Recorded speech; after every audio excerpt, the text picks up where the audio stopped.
Gozatu du lantalde prestatue, gaztie, lanerako gogoz dauena, herrixen ezagutza zabala daukena, eremu ezberdinetan, eta nik uste lantalde kompleto eta efikaza.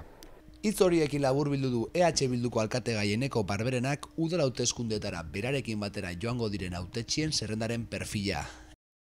Era berean lantalde parekidea bilatu dute, Barberenak azaldu duenez. Alegin jugaren lehenengo eta behin orekatu izan deixen taldie, horretarako hartu duen kontutan faktore ezberdinek, bai adinek, baitxe arrasaten ezagutza ezberdinak, baitxe eurak eukion rekorrido vitala edo ikasketak, eta batzenien osatu du talde bat majue, esautu duten moduen.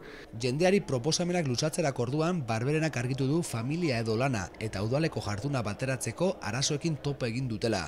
Laneko prekarietatea izan da besteak beste aurrean izan duten oztopoetako bat. Bidien konturatu gare gauza batzutan errealidadea aldatuten dauela.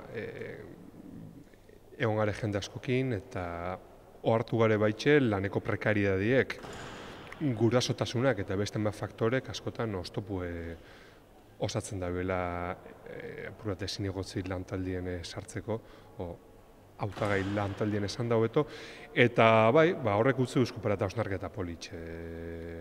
Bai, nola uztartu gurasotasune eta udaletxen egotie, eta gero bai, gazte asko eta ez hain gazte asko zelako egunien bizi dien inongo estabilidade barik lanien. Hala ere, eratu duten lantaldearekin gustura dagoela argitu du Barberenak. Izan ere, alkate gaien iritziz lan egiteko gogoz eta gehiengo osoa mantentzeko asmoz aurkezten dira maiatzaren 24ko udal hauteskundeetara.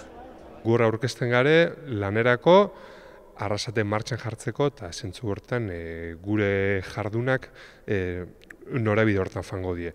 Eta amaitzeko gure aurreikuspena da gehiengo zuei eustea.